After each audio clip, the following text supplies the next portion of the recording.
আসসালামু আলাইকুম। 18তম নিবন্ধনের লিখিত পরীক্ষার স্বয়ংশোধিত তারিখ নির্ধারণ এনটিআরসি। সম্মানিত ভিউয়ার্স, চলুন এ বিষয়ে আমরা জেনে নেব এখন পুরো বিস্তারিত। আশা করি ভিডিওটি না টেনে সম্পূর্ণ দেখার চেষ্টা করবেন, কেননা ভিডিওর মধ্যে থাকছে গুরুত্বপূর্ণ কিছু তথ্য। তো চলুন শুরু করি। 18তম শিক্ষক নিবন্ধনের লিখিত পরীক্ষা আগামী 12 ও 13 জুলাই অনুষ্ঠিত হবে। এ লক্ষ্যে 8 বিভাগীয় শহরের জেলা প্রশাসককে চিঠি দেওয়া হয়েছে।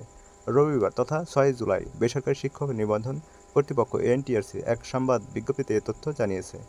এতে বলা হয়, 18তম শিক্ষক নিবন্ধনের প্রিলিমিনারি পরীক্ষায় উত্তীর্ণ প্রার্থীদের লিখিত পরীক্ষা 12-13 জুলাই শুক্র ও শনিবার অনুষ্ঠিত হবে। 12 জুলাই স্কুল 2 ও স্কুল পর্যায়ে এবং 13 জুলাই কলেজ পর্যায়ে লিখিত পরীক্ষা অনুষ্ঠিত হবে। সকাল 9টা থেকে দুপুর 12টা পর্যন্ত এই পরীক্ষা অনুষ্ঠিত হবে। তো ভিউয়ার্স, এই ছিল আজকের সর্বশেষ 18তম শিক্ষক নিবন্ধন লিখিত পরীক্ষার যাবতীয় তথ্য সংক্রান্ত আপডেট। পরবর্তী নতুন কোনো এনটিআরসি এর আপডেট সবার আগে পেতে অবশ্যই চ্যানেলটি সাবস্ক্রাইব করে পাশে থাকা বেল নোটিফিকেশন বাটন প্রেস করে রাখবেন। সবাইকে আমন্ত্রণ এবং ধন্যবাদ জানিয়ে শেষ করছি আজকের ভিডিও।